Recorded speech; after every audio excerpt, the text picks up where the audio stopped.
ام باش تماشاوان نهجا ایرو روجا دهمین یا ایریش ترکیه و گروپین اپوزیسیون سوریه لسر هرم عفرین روجاوی کردستان و پیشکتن و آگاهی هری داوی امد ویدیو ولا که تجوار پیشکش بکن که هفکار من حسین عمر آمده کریه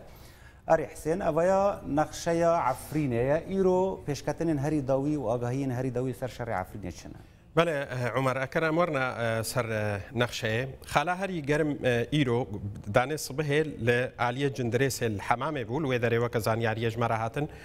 بومباران هات يكرن تو باران دوروبر جندريس هات يكرن أو جي دماغو بالفر جند حمام بومباران كن معنا خو أو جند حتان هنا كتيا دسته وان هزيكو إيريشت كنا سر أكر أمورنا باشوري عفرينه جند قبله الوذا الكلك جندك ناوی جلبری الویدر کامپارو باری هیا ده بمباران بالافران ده 8 کس بودن قربانی 7 کس جبریندار بون او جبریندار برینه و گرانن و کزانیاری ایروگان دسته ما ج عفرینه جاره کدی شودی او گند هاتیا بمباران کردن حتی انها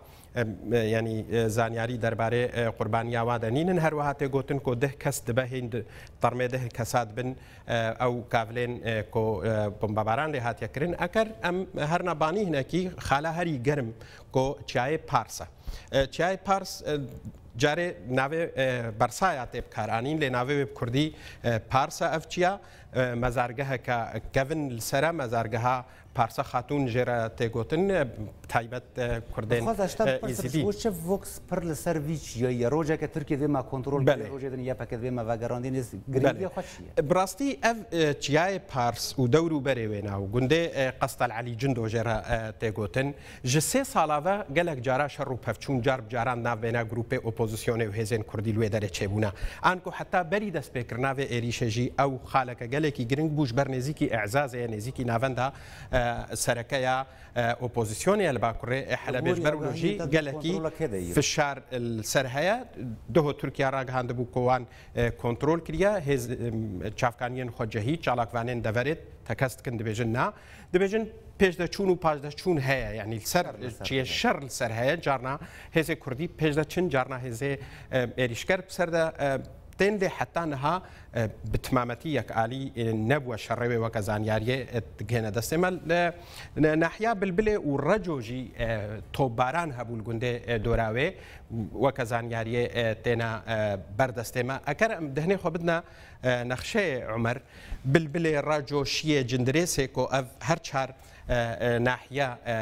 نزیکی سینورن گلکی نزیکی سینورن تنه 3 کیلومتر 3 کیلومتر و نیف تنه جندرس نزیک 8 کیلومتر سینور دورش برولو دکوه بر